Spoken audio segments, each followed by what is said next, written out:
Hi, good evening, everyone. Good afternoon. Welcome to our session today for IDP Southeast Asia IELTS Speaking Workshop. So meantime, while we are waiting for the rest of the participants, of the attendees to join, we would like to welcome you to this short video tutorial about computer-delivered IELTS. The process for taking IELTS on a computer starts by being greeted by an IELTS staff member. They will verify that it's you by checking your passport or ID and scanning your fingerprints. You can check in and leave your belongings with our staff. Then our staff will take your photograph for identification purposes. Next, our staff will take you to the waiting area where you can relax and wait for your exam to begin. Our invigilators will read the rules and exam procedures to you. You will take the listening, reading and writing sections on a computer, which will take 2.5 hours. You will then take the speaking section one-on-one with an examiner. When the time comes, the invigilator will take you to the exam room. This is your last chance to make sure you have left your belongings outside the exam room. When you enter the exam room, the invigilator will take you to your assigned seat before explaining the rules and regulations one last time. IDP will give you noise-cancelling headphones for superior sound quality and convenience for the listening part of your exam. After taking the computer-based parts of the exam, you must return to the waiting area and await your turn. Our examiner will take you to your room for your speaking exam. The examiner will verify your identification by recording your name and exam ID number. When taking IELTS on a computer, all sections of the exam will take place on the same day. The speaking section will take place in a private room without any noise or distraction. If you don't understand any questions, you may ask your examiner to repeat or rephrase the question. When you finish your exam, our invigilator will take you back to pick up your belongings. The results of your IELTS on computer exam will be released within 5 to 7 days, enabling you to study abroad or land the job of your dreams in various countries around the world. Your IELTS, your choice. Faster results, more test sessions. Speaking exam, one-on-one. Learn more about taking IELTS on a computer at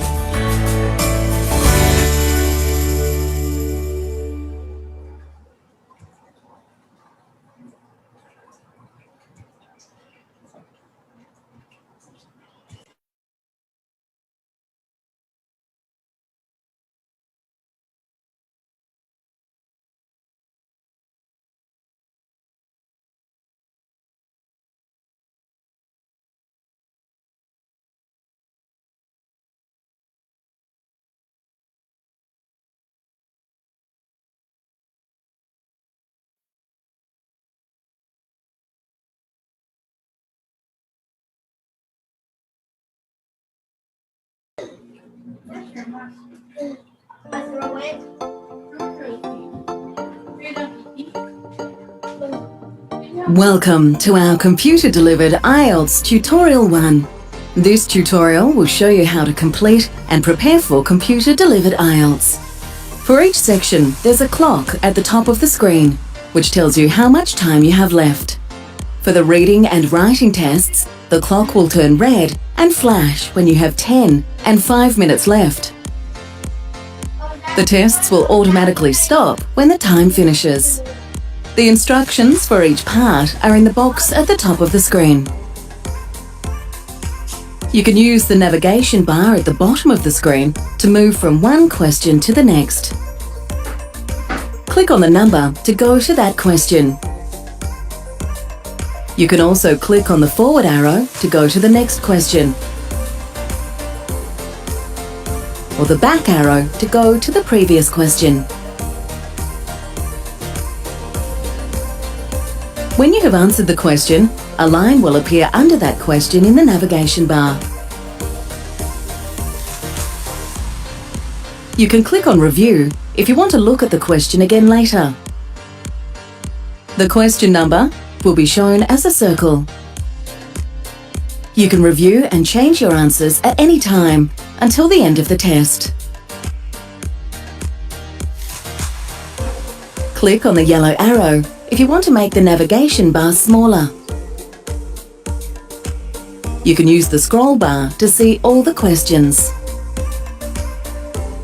In each of the tests, you can change the screen settings. To do this, click on the Settings tab at the top of the screen. You can change the size and colour of the text.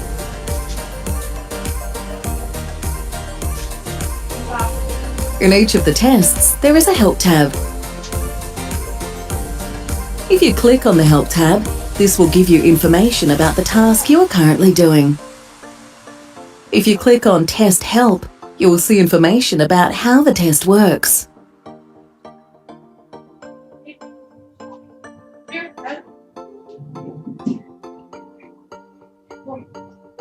If you wish, you can also highlight sections of text.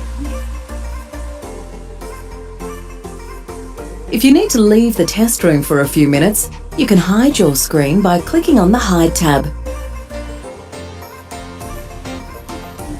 When you return to the test room, click on the Resume Test button. That is the end of the introduction tutorial for computer-delivered IELTS. Check out the IDP IELTS YouTube channel for tutorial videos for listening, reading and writing.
In the reading test, the text appears on the left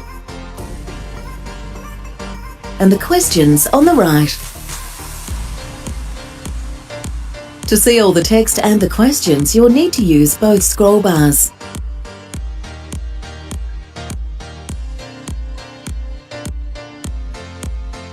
For some questions, you need to choose an answer. If you want to change your answer, click on a new answer.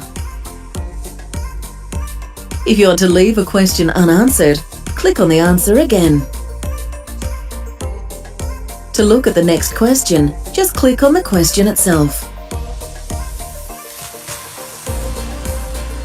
For some questions, you need to choose more than one answer.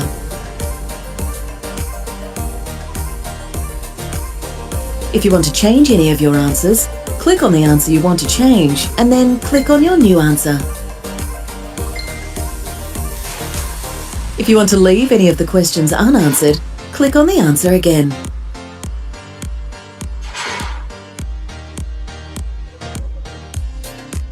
For some questions in the reading test, you need to choose which paragraph or section contains the information listed in the table. Remember to scroll to read all the text. For each question, click on the correct space in the table. If you want to change an answer, click on your new answer. If you want to leave the question unanswered, click on the answer again. For some questions in the reading test, you need to click on a heading for a paragraph or section and move it into the gap.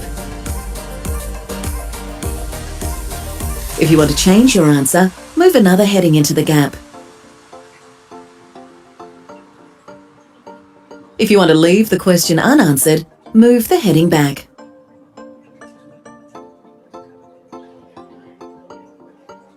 And for some questions, you need to write your answer on a gap in a diagram.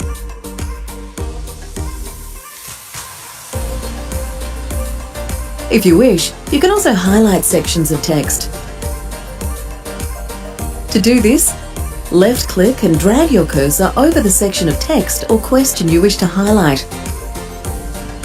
Then right-click and select the highlight option. To remove highlighting from the text, right-click on the highlighted area and select Clear.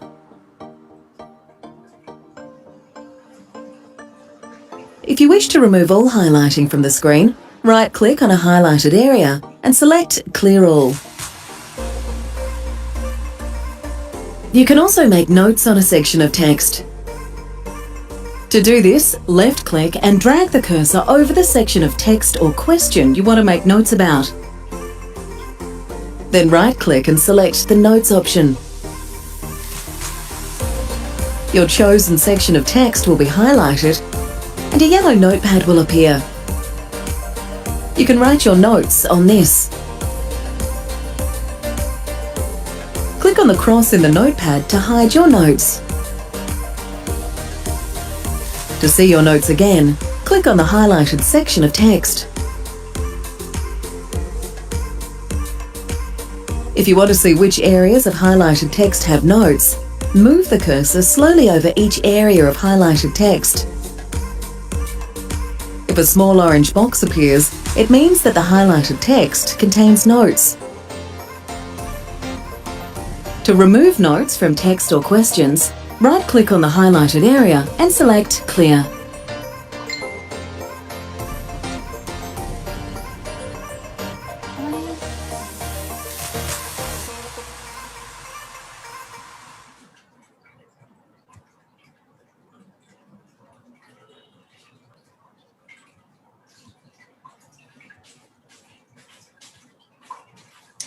So I hope you guys learned something about computer-delivered IELTS test. So if you have any question or other inquiries, later on, feel free to ask me. My name is Lilette, so you can see my name from the chat box.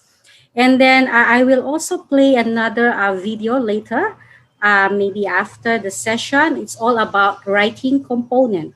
So how to navigate in computer-delivered IELTS writing part. And then I will also have like some announcements. So for those who are not yet registered with IELTS test, be it paper-based or computer-delivered IELTS, after the session today, in the next 1 month, if you will register for the IELTS test with IDP, we will provide you a Macquarie code, wherein it's an online practice material for listening, reading, writing, and speaking. You can access free for 14 days at your own pace, at your own time. All right, so let me begin.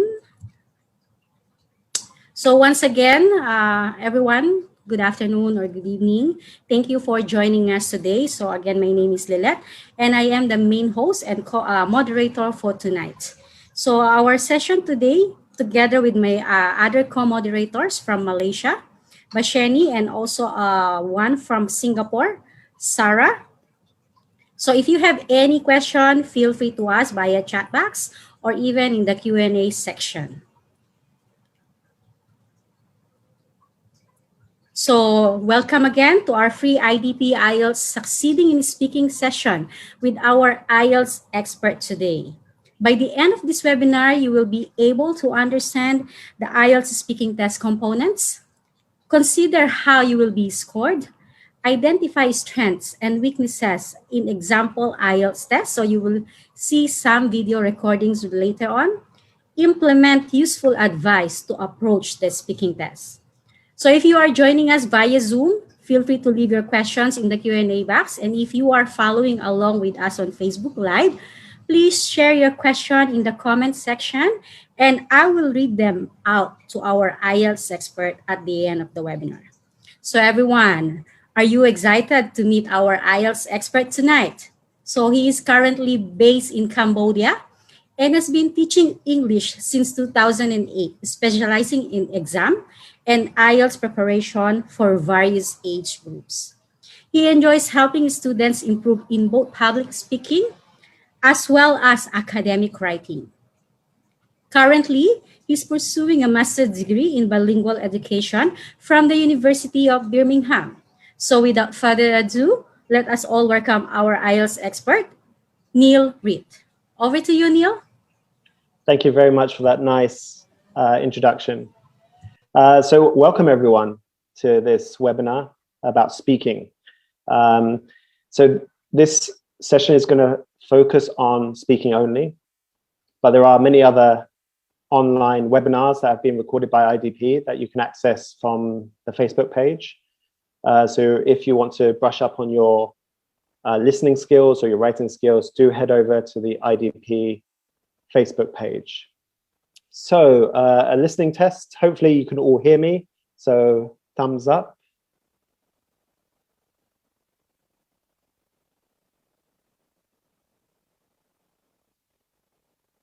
If you're having issues hearing me, do raise your hand. And during the webinar, you can let us know if there's any issues by raising your hand, and our moderators will try to fix the issue. Okay, so as Lilette mentioned, this is about succeeding in speaking. My name is Reith.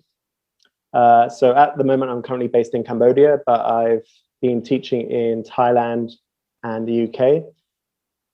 And my main focus has been on exam preparation. I'd like to know about you. In the chat box, could you briefly comment on the following: your name and location, whether or not you're doing the academic test, your band goal, so this is a score that you're aiming for and the reason, and your preparations to achieve that. Now, of course, if you don't have a band goal or a reason, you can leave that blank. And here's an example.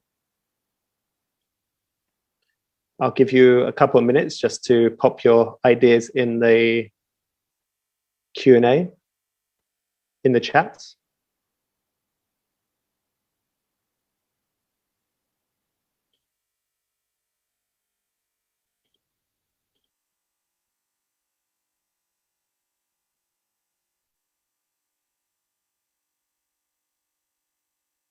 Thank you, Sean. It's nice to know that you can hear me. Sometimes it feels like I'm talking to a screen. Wow, Sean, going for 8. That's great. Karen, hi Karen from the Philippines. My, congratulations, already at band 8.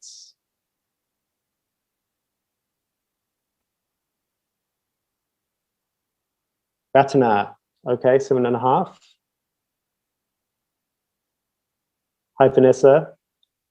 Okay, so you're going for an Australian PR application.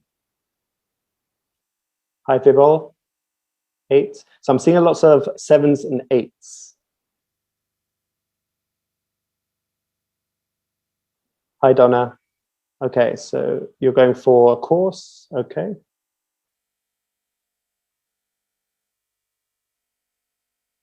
Hi, Ha.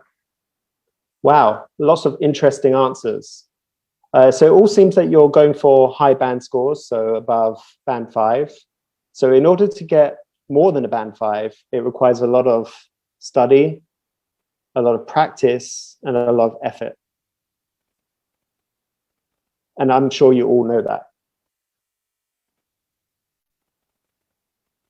Okay, well, it's nice to meet you all. Sorry I couldn't mention all your names, but very interesting to read what you're aiming for. Remember, it is important to have goals before doing the IELTS test to know where you're headed. And I think that is what is great about doing the IELTS test. There's an end goal to it. I've taught general English before, and students plod along for many, many years studying English without a goal in mind. But the great thing about IELTS is that everyone usually is aiming for something. They're aiming for a university place, a visa, or some other migration purpose. Okay, as Lila mentioned, hopefully by the end of this session, you'll be better able to talk about the IELTS speaking test to your friends, think about how you're scored, identify some strengths and weaknesses in some example IELTS tests, and implement some useful approaches. Now, of course, please do give us feedback at the end so that we can tweak the presentation and make it better for future attendees. And as Lila mentioned, if you have some burning questions that I haven't answered, that are on the tip of your tongue, do pop them in the question panel. And hopefully by the end of the session, I'll have time to answer as many as I can. Also, my kind moderators will also attempt to answer some of your questions as well, if they can. Okay, let's start off with a quiz. In the UK, they might call it a pub quiz. It's fun. It's not serious, so don't worry, you're not being scored on this. What I'd like you to do is just write the letter in the chat box. So, the speaking test, how long does it last? I think Mr. or Miss Lee are very quick on the button there. So yes, 11 to 14 minutes. Now you should be aiming towards the 14-minute mark rather than the 11-minute mark. There have been students I've known who speak very quickly. They want to get the test over and done with as quickly as possible.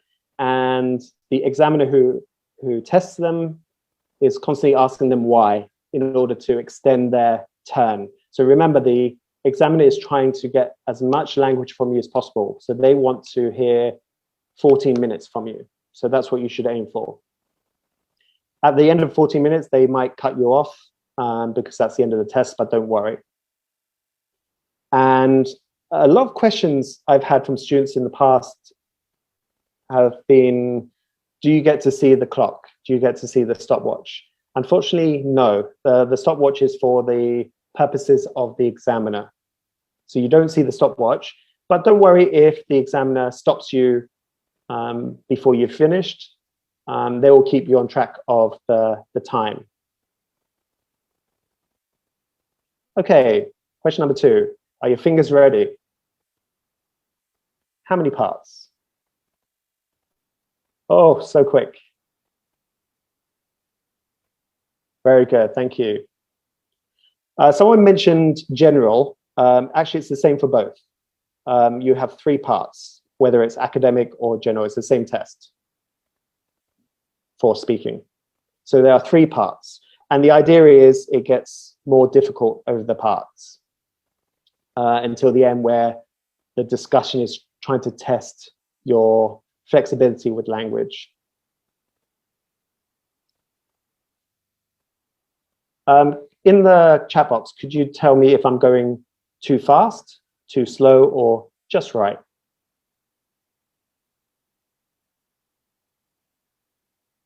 Perfect, thank you.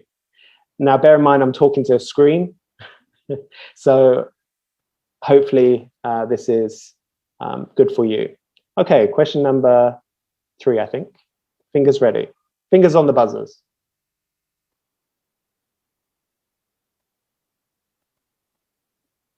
Oh, I can't trick any of you. Okay, so yes, the first part is the kind of easiest part. It's the warm-up. It's to get you ready for the marathon. Okay, so it's personal, familiar topics. However, although it's slightly easier than part 2 and part 3, this is your chance to shine, the first impression.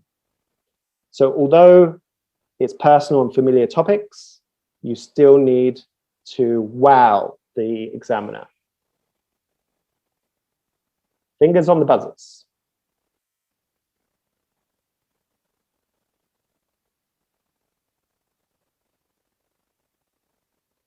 Thank you. Very good, very fast. Yes, you don't get to choose your own topic, unfortunately, and you don't get a choice. You are given a topic to talk about. So this could be any topic. And so that's the challenge of part 2. Some students have asked me, does the examiner take the question away after they've seen it, after the student has seen it? No. For the entire part 2 speaking turn, the examinee, the student, gets to see the question card. So don't worry, you get that. But you're not allowed to write on the booklet, so bear that in mind. But you will have some paper that you can take notes on. Okay, are you ready for the next one?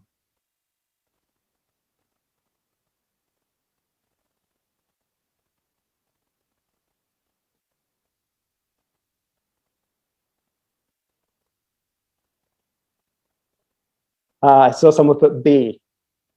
Yes, I'm sure that's a dream of many students, to be given as much time as you need to prep.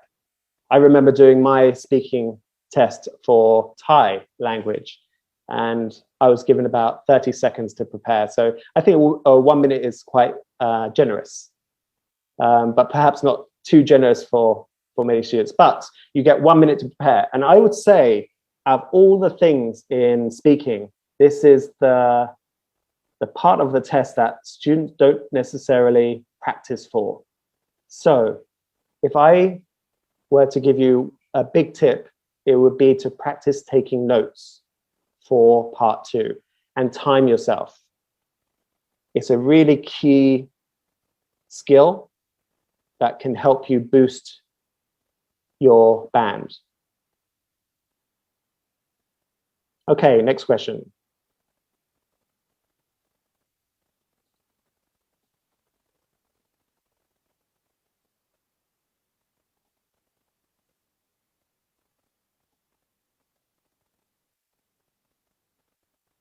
Okay, Kathleen, thank you. Sean, thank you. Beverly, thank you. Twin, thank you. Yes, part 3 is connected to part 2. So in part 2, if you were asked to talk about your school days, part 3 would probably be about education. If in part 2 you were asked to talk about hobby, part 3 would probably be about activities we do in our free time or pastimes. So yes, part 2 and part 3 are very much connected. Okay, next question.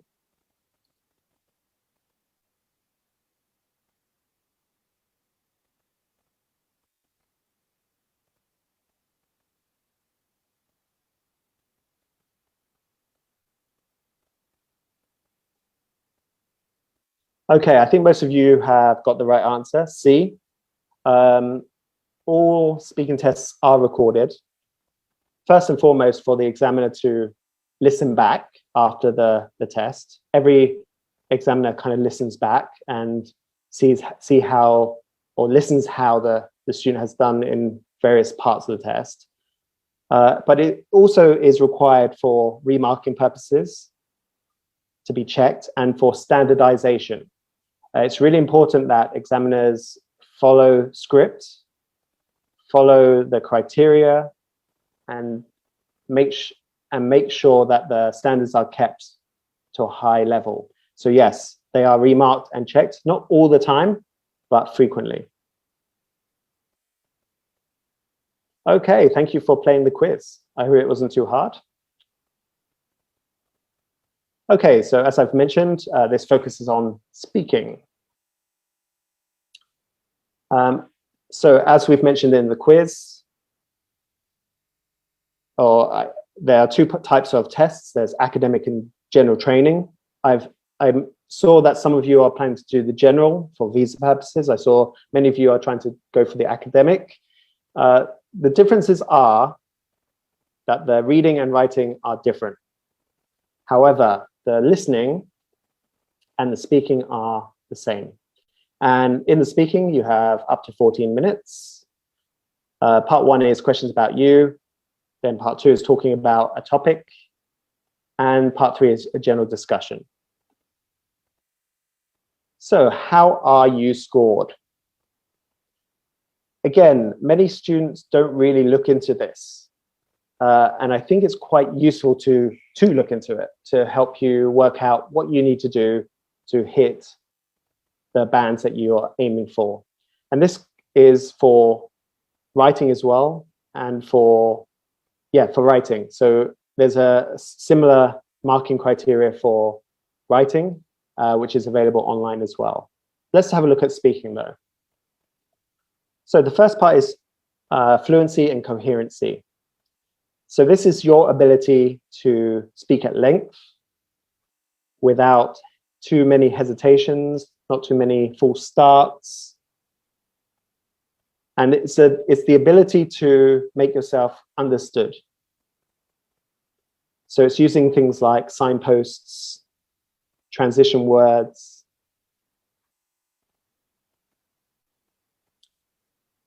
The second part is lexical resource. Lexical is just another way of saying vocabulary. So this is your ability to talk about a variety of topics and pull on your vocabulary to talk about them at length. And in order to get to the 7s and the 8s, or even to the 9, you need to show your flexibility. You need to be able to use collocations well. You need to use idiomatic language. You need to show your ability to use synonyms and paraphrases. The third part is your grammar. So again, it's your ability to draw on your grammatical knowledge to give clear answers and talk across time. So whether it be past, present, or future, and a mix. It's also the more subtle parts of grammar, so things like articles. It's things like complex sentences. So it's not just saying a simple sentence like, I love cheese. It's making that longer. It's saying things like, I love cheese because it melts in the mouth. So it's the ability to extend your sentences and create grammatically correct sentences in the same process. And pronunciation.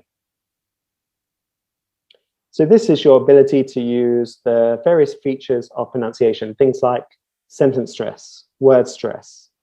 It's pronouncing your ending sounds. It's making sure that your phonemes are correctly pronounced. It's making sure that your accent doesn't interfere with your speaking turn. Now, some of my students have asked me, does accent come into play? To be honest, as long as you've got the sentence stress down, the word stress down, you're correctly pronouncing the phonemes and things like that, then the accent isn't as a barrier.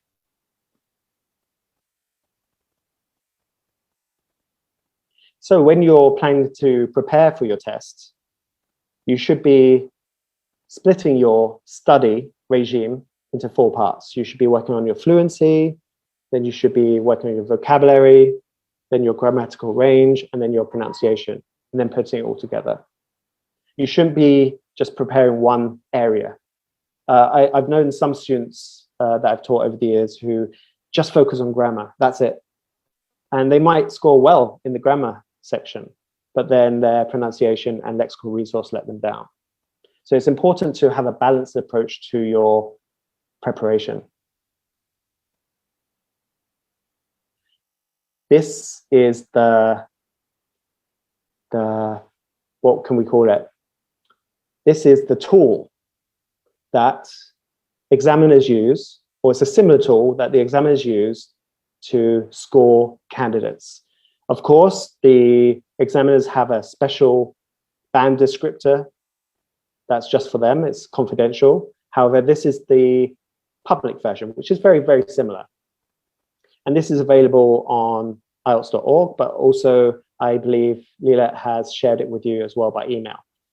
This should be stuck in your folder.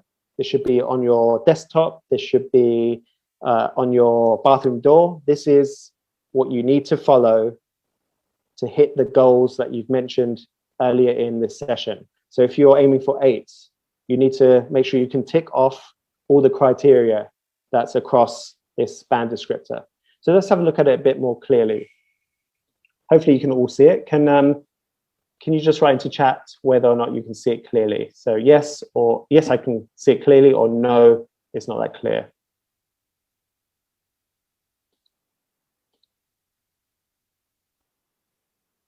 Okay, excellent. If it's not clear, it is available. I think it's been sent to you. So let's have a look at the differences between 6, because I know some of you have mentioned 6, and let's say 8. Some of you have mentioned 8.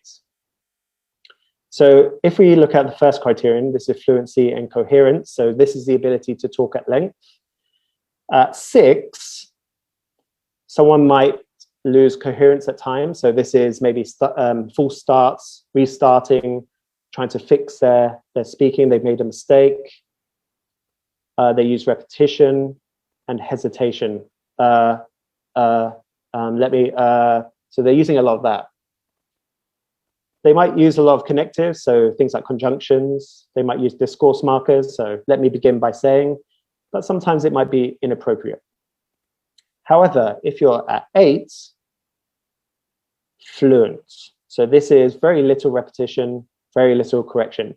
You can correct yourself a couple of times. That's natural for most native speakers, let's say, but we don't want to hear it too often. And this is very important. Develops the topics coherently and appropriately. So this is talking about a topic well and using enough depth to talk about it. If we look at lexical resource, so remember this is about your vocabulary. At 6, there's some inappropriacies, so there's mistakes. Paraphrases a couple of times, generally paraphrases, doesn't rely too much on the examples in that the examiner uses. But if we go to 8, we're looking at precise meaning. So this is using a good lexical resource for a variety of topics, using idiomatic vocabulary, and paraphrasing. And paraphrasing is so important, and we'll cover that in a bit. Grammatical range. So again, at 6, we're looking at simple and complex structures, but limited flexibility. So this means that there aren't that many, or it's not very clear that the candidate can use a lot. And again, frequent mistakes. This is key. But if we're looking at 8, we're looking at a lot of error-free sentences and a wide range of structures. So we're looking at complex sentences. So I suggest after this, or when you have free time, do a Google search for complex sentences. Go to the IDP website, look at the examples on that site, and try to practice building your sentence construction.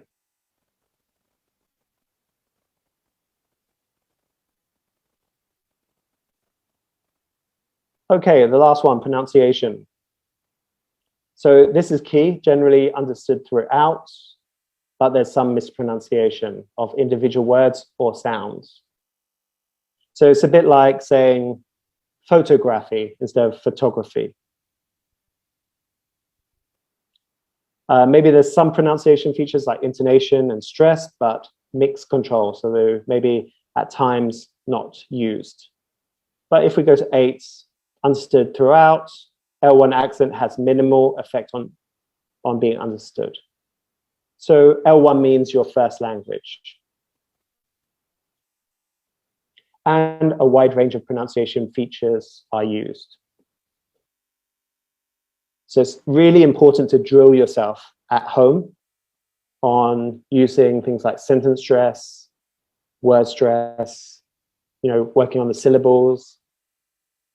Listen, you should record yourself and listen back, find out where you are weak and try to work on it.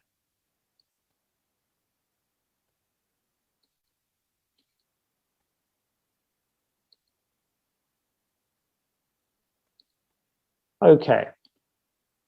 So everyone should hopefully have a copy of this. If you don't, you can go to the IELTS website, ielts.org, and download it. And you should try to memorize this and use this as a success criteria for your preparation.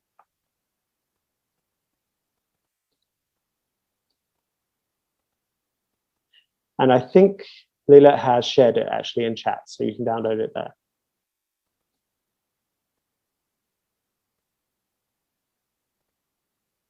Okay, we're going to watch some examples. These are a range. These show a range of abilities. So this is part one. This is the introduction and interview. I have a slight technical issue, so Leila will show you the first 3 minutes. Leila. All right, give me a second, please.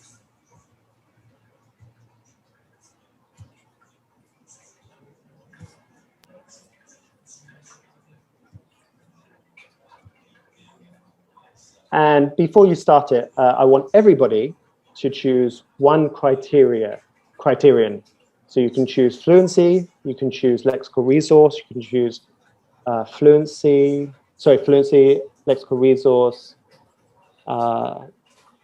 pronunciation, or grammatical accuracy. So choose one.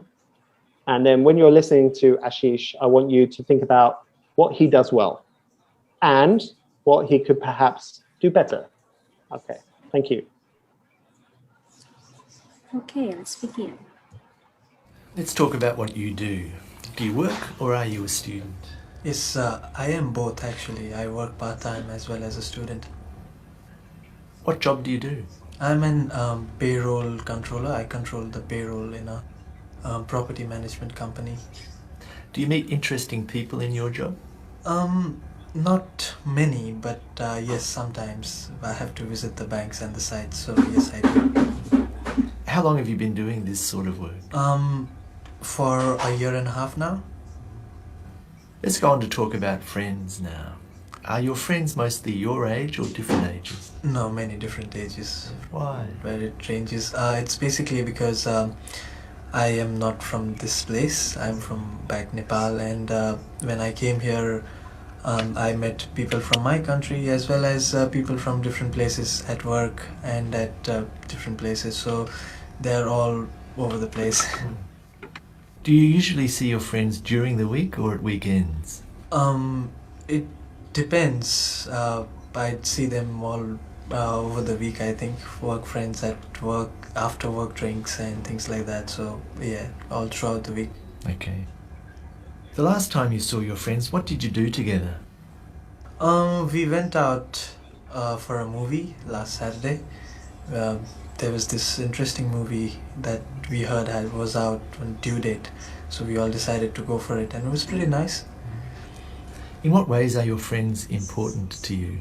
Oh, they are very important to me because I hate to be lonely. I need to talk to someone every now and then because I can't just sit, not to say do nothing, but I need someone to confront and talk to, so I give them a great importance in my life. I'd like to move on to talk about food and cooking now. What kind of food do you like to eat? I like Asian food quite a lot because it's because of its taste, its variety, and things like that. What kind of new food would you like to try? That would be French. Pure French food, I would say. Why? I've heard a lot about it, but because of its taste, its originality. So, but I haven't got a chance to have the original French food as yet. So yeah, I would like to try that. Do you like cooking? Leila. No, that's not just my cup of tea. Not at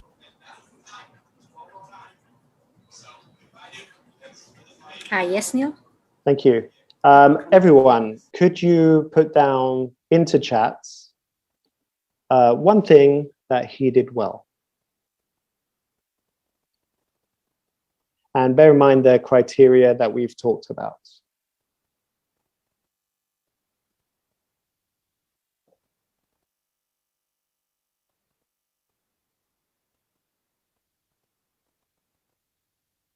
Yeah, a lot of you have mentioned fluency and coherency. I wrote the same thing. I heard lots of connective words, things like because, but, as well as it depends.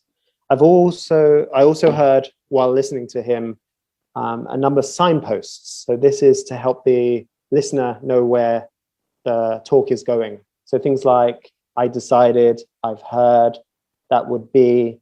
So yes, I agree with all of you. He was very good at being coherent and maintaining a fluency. Well done, everyone.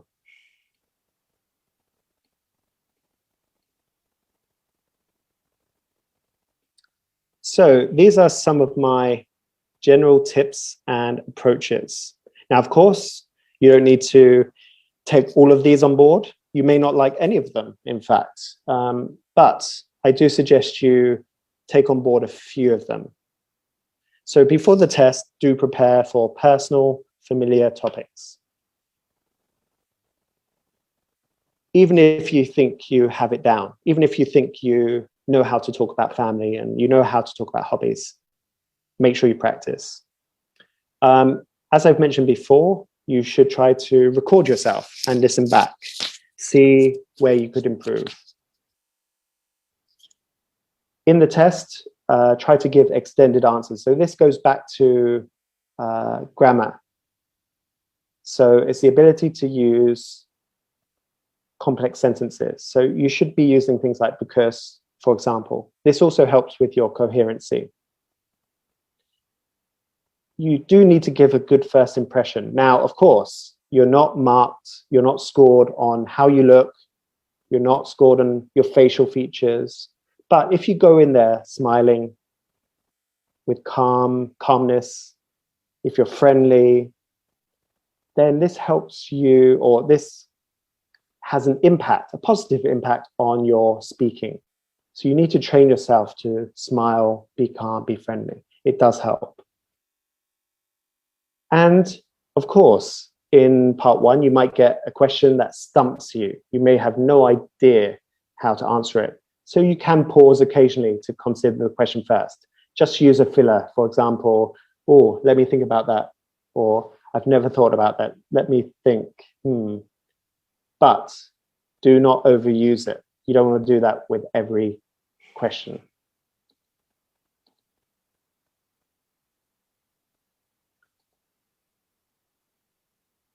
So this is an example of a part one question and answer. So bear in mind, I said it's on familiar topics. So you might get the topic learning. So the examiner might say, let's talk about learning. And your first question might be, what do you like learning? Now, this is a very broad question. It's not very specific. So it's up to you as the student, as the examinee, to answer it how you like. There's no right or wrong answer in terms of the content. So this is how I would answer it. I love studying. I've enjoyed learning about the world ever since I started primary school. Right now, I'm cramming for the IELTS because I want to eventually study abroad. As you can see, I immediately start to use synonyms or close synonyms.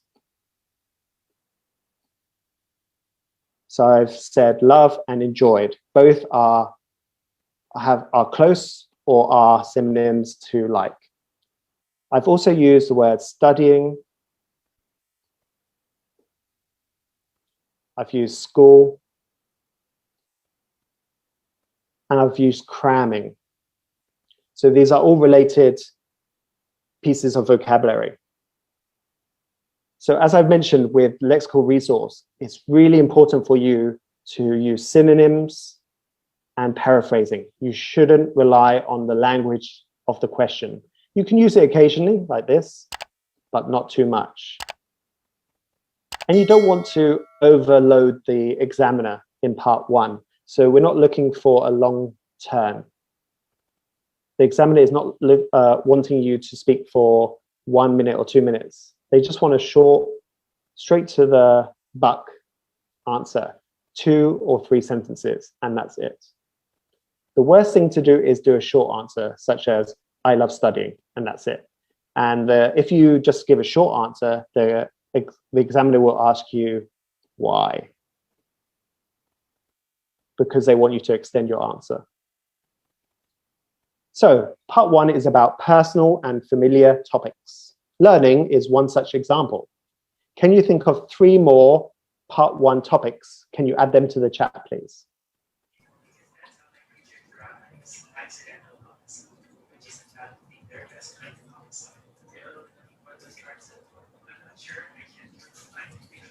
We have Okay, some I'm seeing answers hometown, here. Yep. work, hobbies, family,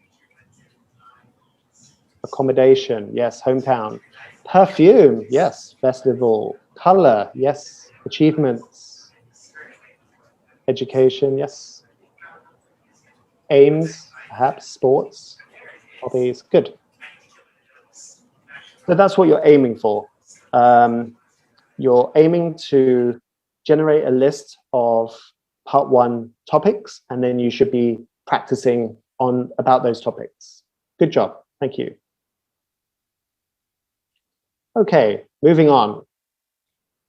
We're now going to listen to Tina from Vietnam. Now, I want you to focus on one of the criterion you choose, and I want you to think about what she does well and what she could improve. Leila, can you play the video? Yep.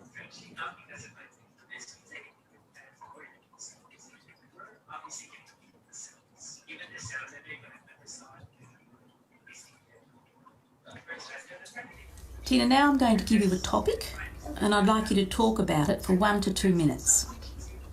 Before you talk, you will have 1 minute to think about what you're going to say. You can make some notes if you wish. Do you understand?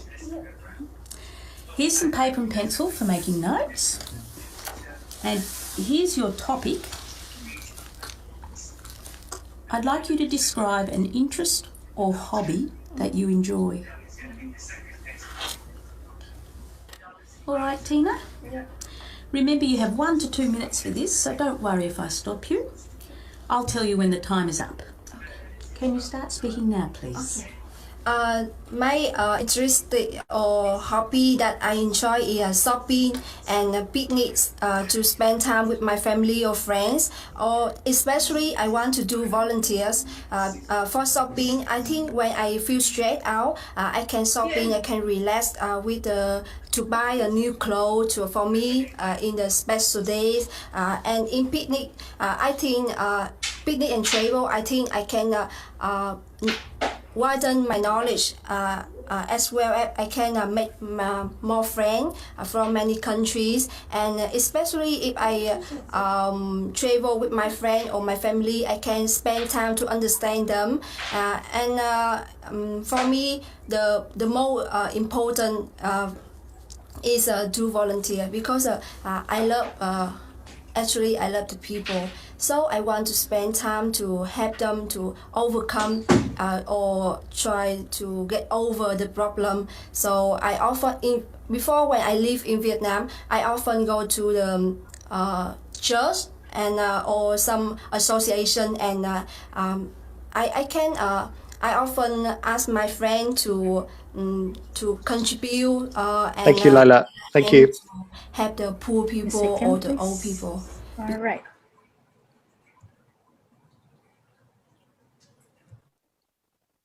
Okay, in the chat box, could you write down one thing she did well and perhaps one thing she could improve?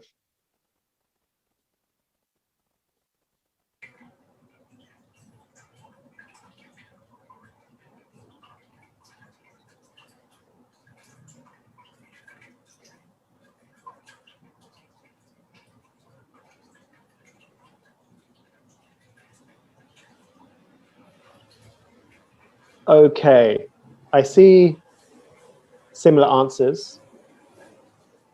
I would say I agree in terms of fluency. On the one hand, she was able to keep going. So that was a strength. She was able to keep going. She wasn't stopping completely. So that's a plus. However, she was kind of hesitating a bit, which kind of was a bit of a drawback. And I'd also agree with some of you that her pronunciation needs to be worked on. There's a lot of L1 interference, so a lot of first language interference. So she needs to train herself to use a bit of sentence stress, a bit of word stress, a bit of intonation, because it came out a little bit flat. But I think her confidence did shine through. So that is important when you do the test. You need to sit upright, you need to give some eye contact, smile a little bit. I think she did very well in that regard. And yes, there was a bit of incoherence eventually because it was hard to keep track of what she was saying. So she also needed probably to use some signposts. Okay, let's move on. We've got perhaps about 6 or so more minutes, and then I'll try to answer some of your questions. So part 2, tips and approaches. Again, practice. Record yourself. Critique yourself. Ask your friends, ask your teachers to listen to you, to your recording. See what they get, what feedback they give. And try to practice timed note-taking. As I said before, this is the one skill that students often forget to practice. So you do need to practice taking 1-minute pieces of information before you take the part 2 test. You need to stay calm and talk at reasonable speed. Now, I saw in chat, some of you said, how do I stay calm? Yes, it's quite difficult. Even now, I'm quite nervous. The best thing to do is practice. Practice talking in front of people, practice talking in front of your family. If you can, do presentations at your workplace. And think about using voice exercises and relaxation techniques before you do the IELTS test. There are many, many videos on YouTube on how to relax yourself, how artists relax their voices, and how actors get loose. So go onto YouTube and search for ways to relax before a test or voice exercises. It's really important to train yourself to stay calm. And as you saw with Tina, the last recording that we saw, she spoke quite quickly. And I think that was, even though she seemed confident, she looked confident, I think her anxiety maybe caused her to speak a little bit too quickly. And as I've mentioned, you need to paraphrase and use synonyms. Try to speak for at least 2 minutes.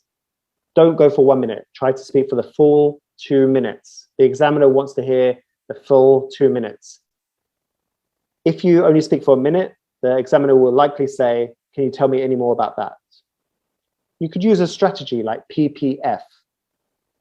So this is talking about the past, the present, and the future. It's best to speak from your own experiences, but if you really need to, you can embellish or adapt the topic. And there's no need to answer all the prompts. So here's an example question. Describe a webinar you attended that was useful to you. So all part 2 questions kind of start like that. They want you to describe or explain and talk in detail about something. And then you will see, you should say, and then you get 3 prompts: when the webinar was, what it was about, how it helped you. And then at the end, it kind of asks you to give a final note on the piece of speaking. So here it says, would you recommend other people attending this webinar? So often, most topics are about stories about yourself or something that happened in your life. So here's an example answer for that question. To be honest, I'm a bit of a technophobe. I haven't ever attended an online seminar or anything like that in my life. Maybe I should.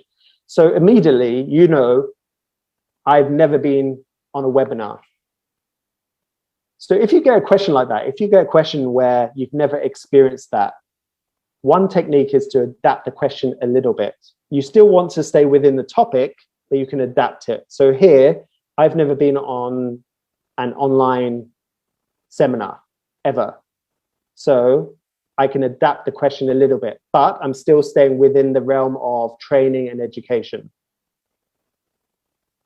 What I can talk about is a half-day training seminar I attended face-to-face last year. It was all about first aid in the workplace. I think it was also filmed and put online for staff who I guess couldn't attend. So I'm linking back to the topic, but I'm still talking about a face-to-face seminar rather than a webinar. So then I explain in a bit of detail. I give my opinion, which is really important. And then maybe a suggestion to myself. And as you can see, I've talked about the present, the past, the present, and then the future. So I'm using a strategy, PPF. So that's a good strategy to use to tick the grammar criterion. Because in the grammar section, you need to show your flexibility to talk about a wide range of tenses or time areas. So try to use something like a PPF strategy. You know, talk about the past, talk about the present, and talk about the future. Okay. Okay, it's now 6:17. Leila, should I continue or should we go to questions? You may continue. Okay, let me know when I should go to questions. Sure. Okay, now this one is a strong candidate. It's a two-way discussion, so this is your part 3. As you can see, it's a band 7. And again, I'd like you to focus on one criterion.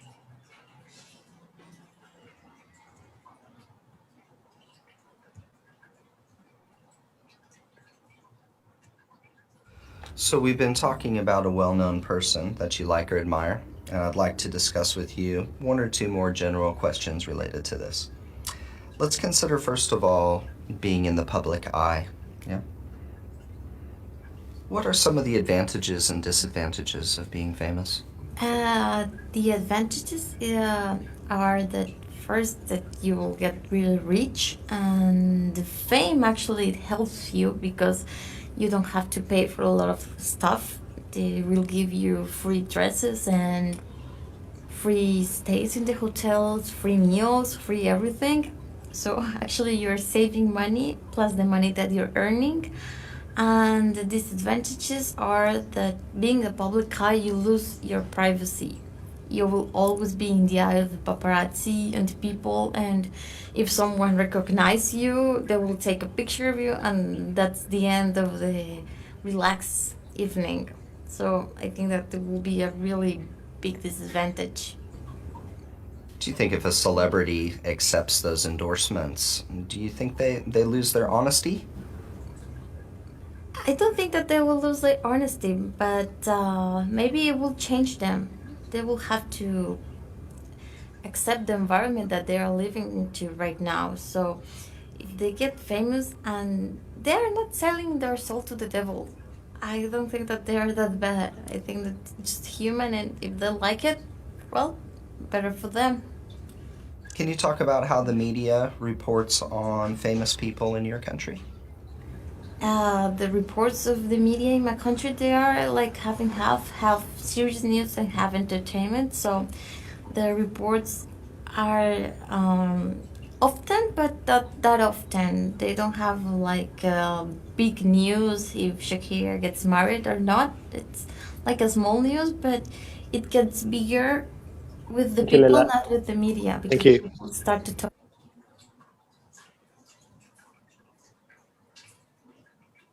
Okay, in chat, can you just write down something that she did well? So yeah, I'm seeing pronunciation, yes, and yes, I think Fitriani, you got it. Her lexical resource is very, very strong. Yeah, Prompt response, yes. Coherence and cohesion. Okay, let's have a look at what she did well. So this is the comments from the examiner. So yes, quite fluent, as some of you mentioned, extended answers and signposts. First, actually, I think so. There's some hesitation, and she lost a bit of coherence towards the latter part of the answer, or each answer that she gave, but generally speaking, she was quite fluent. Yes, this was her main strength, as some of you pointed out, and she used less common idiomatic language. Selling their soul to the devil, getting dumped. But you have to, I do have to warn you though, some students try to use idiomatic language in every answer that they give. And if you overuse idiomatic language and you use it inappropriately and in an answer that doesn't really sound right, you may be kind of penalized for that. So you have to be careful about your use of idiomatic language. Yes, she had a good range of simple and complex structures, but there were a few subtle errors. And her pronunciation very clear and easy to follow. So yeah, she got a band 7.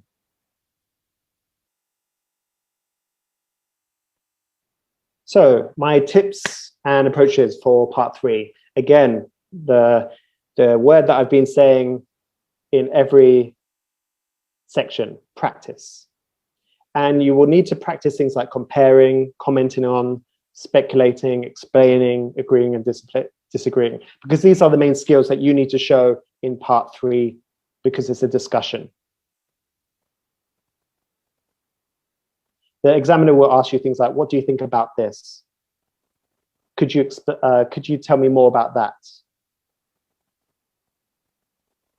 Use signposts. So these are like, for example, when you're driving a car, you will see a signpost saying, turn left for London, turn right for Brighton. You need to use these signposts in your language as well. So first, second, I think, I decided, I heard that, let me think. As I've mentioned before, use fillers to consider the question first if you get a tough question, but don't overuse fillers. And if you don't understand the question, do ask the examiner to paraphrase. That's fine. So you could say to the examiner, oh, could you repeat that? Perhaps paraphrase it for me? Or could you say that in a different way? And the examiner will. Okay, so here are some more tips. I think I've covered all of those.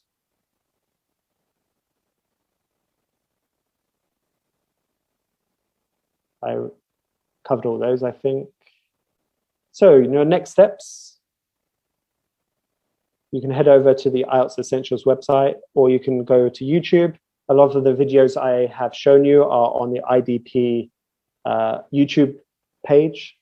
So if you want to have a watch again, do go to YouTube, IELTS Essentials.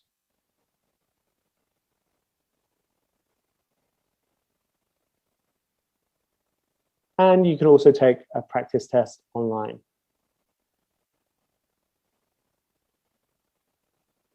Okay, so questions. I'll ask Leila to join us and ask me the questions, and I'll try to give the best answers I could possibly do. All right, thank you, Neil. Okay, first question. I think this refers to Tina. Okay, would you lose marks for speaking about more than one topic? Because he was asked about one hobby, he spoke about 3 different hobbies. No, you would not get penalized for talking about more than one hobby. So for example, if you get the question, describe some music that you love. If you talk about rock and you talk about hip hop and then you talk about R&B, that's fine, as long as you are coherent and you give extended, grammatically correct sentences. And there's a follow-up question on that. What band has she got on that answer? Is that for Tina from Vietnam? Yeah. I think it was around 5.5. So the problem was that her pronunciation was a big barrier, and also she was making a lot of basic grammatical errors. Thank you. Next question. So my examiner is telling me all the questions he asks from beginning to the end. One of the explanation for it that I heard was that means you talk enough on this topic, but I achieved 5.5. I am so confused. All I could guess is that you spoke too quickly, you didn't give extended answers, and it meant that the IELTS examiner had to race through the questions. To be honest, the way the IELTS speaking test is designed is so that the examinee, the candidate, speaks for 14 minutes. If you've finished early, it probably means that you didn't extend your answers enough, or you've talking really too fast. Most of the candidates that I've been teaching over the years find that they get to the 14-minute mark and they still want to speak for more time. So it's very rare to find people who speak under kind of 11 minutes. Thank you. And then we have a question from Tham. How much lexical resources are enough to achieve band 9? Should I use a list of topical words to increase the band? How long is a piece of string? I mean, if you're aiming for band 9 in Lexical Resource, let's have a look at band 9. You're looking at a wide range of lexis, and you're looking at using it correctly and to convey meaning. So if we look at band 9 for Lexical Resource, you're using vocabulary with full flexibility and precision, and you're using idiomatic language naturally. I think that's the key word there, naturally. A lot of learners, a lot of students use idiomatic language unnaturally because they're trying to force it. They know that they need to use idiomatic language, so when they go into the IELTS test and they get a question, they think, I can use that idiom, and they throw it in there, quite often unnaturally. So that can actually be a detriment to their score rather than boosting their score. Okay, and then next question. In task 2 cue card, could some clues have to be given in cue card about the speaking topic? Could you say that again, please? Okay, let me repeat. In task 2 cue card, could some clues have to be given in cue card about the speaking topic? This is from Kaushik. Yeah, I'm not sure about that. I'm afraid, sorry.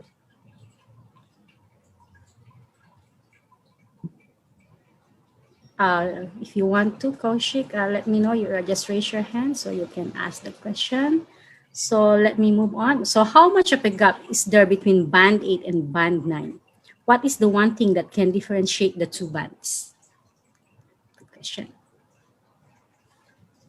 I mean, the best thing to do is look at the band descriptors and look at the differences between bands 8 and band 9. I mean, the key word here, for example, if you look at fluency and coherence, at band 8, the person develops topics coherently and appropriately, whereas band 9, they develop topics fully and appropriately. It's very fine. The differences are very fine. So it's very difficult to answer that question. It really depends. It's very subjective depending on the candidate. All right, thank you. And then from Shan Lee, will we be penalized for use of colloquial or informal language? Example, I popped some bread into the oven. It really depends on the question. So I think if you're looking at band 9, it uses vocabulary with full flexibility and precision. So using vocabulary correctly. So it depends on the type of question you get. If it's a very kind of academic-like question, then you kind of need to switch to a more formal register. Whereas in part 1, you might be asked about your job. So you might not necessarily use formal language. So it really depends on the type of question you get. Okay. So next question. I think this one is good. If I misunderstood... Sorry, can I just add to Sure, that, sure. I'm sorry. And you have to bear in mind that the IELTS test is quite an academic test. It's an academic test, essentially. Although there is a general test and there's an academic test, it's still ultimately an academic test. So it's probably better to err on the side of academic vocabulary, formal vocabulary, rather than informal vocabulary. Thank you. All right. So this one is from Andang. I'm not sure where she heard this. So is that true that when I did well in part 2, the next part could be difficult? Yes. Yes. If you do really, really well in part 1 and really well in part 2, and you're kind of looking at a high band score, 7, 8, or 9, then the examiner will adjust the questions they give you in part 3. Because obviously the examiner wants to challenge you to find those subtle differences between a band 8 and a band 9, or a band 7 and a band 8. They need to kind of test your language ability. So yes, if you do really, really well in part 1 and part 2, then that will influence the questions you'll get in part 3. But having said that, if you have done badly in part 1 and not too well in part 2, you could still save yourself in part 3 by giving amazing answers. And then again, the examiner will respond to that and adjust their questions accordingly. Thank you. Next question. If I misunderstood the question, but I was able to give a decent answer, will that affect my score, or what will be my score? It depends on how off topic it is. Usually in part 1 and part 2, the examiner will just carry on. But in part 3, they might repeat the question in order for you to re-answer the question. But it really depends on how off topic you are. I mean, if we look at the band descriptors, it says here for band 8, develops topics coherently and appropriately. So if you're constantly off topic, then you're not developing the topic coherently and appropriately. You're actually developing the topic inappropriately. So yeah, that's a big effect on your fluency and coherency if you are constantly off topic. Okay, I think this is the second to the last question. Do we need to give a conclusion for part 2?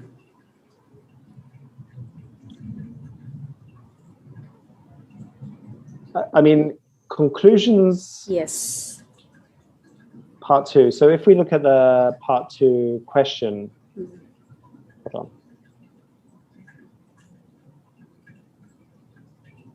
So usually a part 2 question looks like this.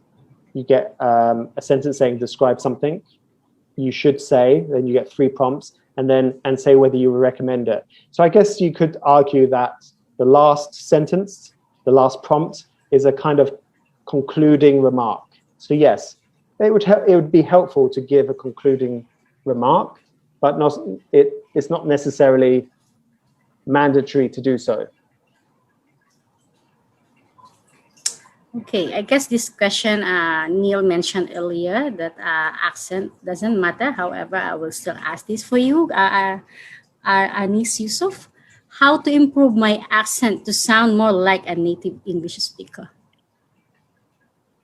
You could study abroad. That's one way. A lot of people who've studied abroad take on the accent of the country where they've studied. So I can usually tell if someone has studied in Australia or someone has studied in the UK, because they take on some of the attributes of that country in their language. You could purchase a pronunciation course or book. There's quite a few out there, and you could, really work hard on your pronunciation. You could expose yourself to English media, so Western movies and stuff, and try to train your voice. It requires a lot of effort. It's a bit like going to the gym and building a healthy, strong, fit body. You need to put the work in, and you need to be focused about it. If you just go and you're unfocused and you don't have a plan and you don't have a structure, then you're not going to really make many improvements in your pronunciation or your grammar or so on. So if you do really feel that your pronunciation is a weak area, you need to have a plan on how to fix it. So whether that's following an online course, a book course, going to a language center like IDP, or hanging out with native English speaking friends, or even studying abroad. So you need a plan to kind of work on that. Okay, I think that's all are the questions for tonight. So thank you so much, Neil, for joining us tonight. And for everyone's information, Neil Reith will join us again next month. So for those who are having their IELTS test for academic, you can please join us again towards the end of March for another session with Neil. Thank you so much, Neil. Thank you very much. And thank you, everyone, for joining me. And I hope to see you and hear from you again in the next webinar. And thank you, Leila, for supporting me in this webinar. Good night, everyone. Good luck. You're welcome. And best wishes. Best wishes.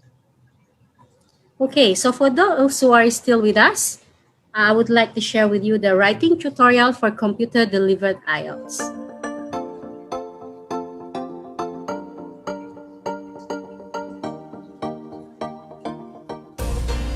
There are two parts to the writing test. Part 1 and Part 2. You can answer the parts in either order. You write your answer in the space on the right of the screen.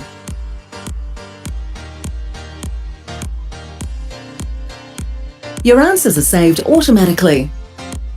You do not need to press Enter on your keyboard.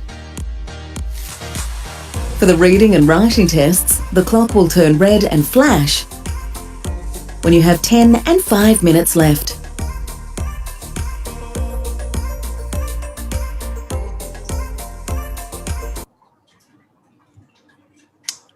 Okay, so do you have any question about computer-delivered IELTS test? So if you have any question, feel free to share via Q&A or the chat box, and I will answer it for you.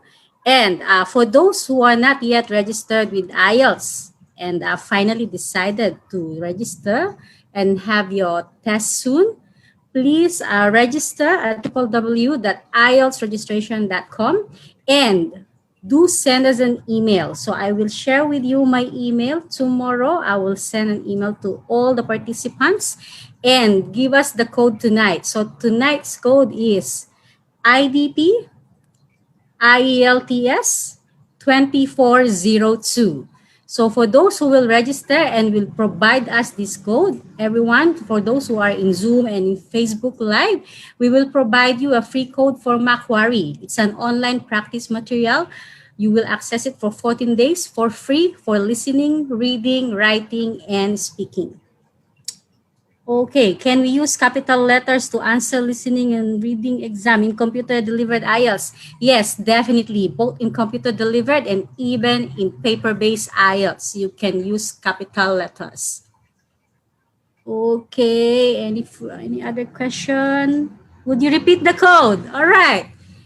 IDP, doesn't matter, small caps, all caps, IDP, IELTS, okay, 2402. So again, IDP, IELTS 2402. That is the code. Yes, thank you so much. Pace one, that's right. Are there any computer-based practice tests in your website? Yes, we have a lot of computer-based practice available in our website. Please drop an email to sea.ielts@idp.com so we can share with you the link to practice material. How much does it cost? It depends on the country. It's the same with paper-based and computer-delivered IELTS. Are the CD listening tests corrected by humans or a computer, it's actually being marked by human and computer right away. And for reading and reading and listening only, however, your writing is being marked by humans. Do some computers have technical problems? And if so, does it affect the final score? Because in Algeria, we have so many technical problems and I'm afraid I'll have a negative impact on my scores. It actually depends on the kind of technical problems that you have encountered during the test. So if it's really terrible and it's like will totally affect your score, definitely Test Center will allow you to sit for another test date for free, especially if the technical issue happens like in between the tests. So you just need to approach your test center and I can guarantee they will be glad to assist you. This code is for, for those who are not yet registered with IELTS test and would like to take an IELTS test anytime soon. So after registration, drop us an email, provide us your registration, and then provide us the code and we will provide you the Macquarie online practice material. So this Macquarie online material will be available for 14 days for you, listening, reading, writing, and speaking. Can we take note on reading on computer? Yes, definitely. So during the computer test, you will be provided with the login details. So the back, you can use it to write. You can use it as a scrap paper, so you can write anything. Could you repeat the website? Okay, website is www.ieltsregistration.com. I think I will type it for you guys. All right. Can I get a recorded version of this webinar for further studying? Okay, please drop an email to me. I will share with you the link to Facebook. Anyway, if you are actually in Southeast Asia, so in Vietnam, Indonesia, Thailand, Malaysia, Philippines, and Cambodia, also Indonesia, yes, 7 countries in Southeast Asia, you can access the recorded video via IDP IELTS Facebook.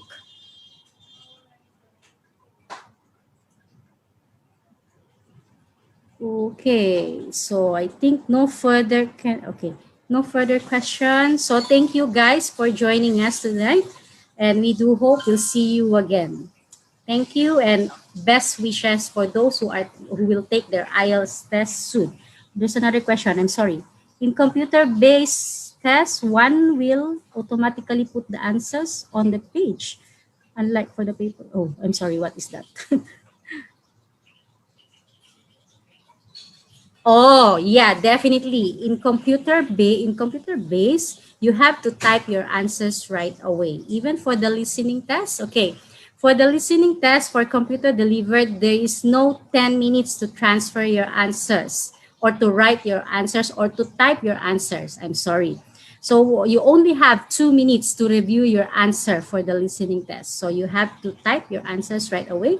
Unlike in paper base, you have 10 minutes to transfer your answers in the answer sheet. Okay. All right. Thank you so much and good night, everyone. Bye.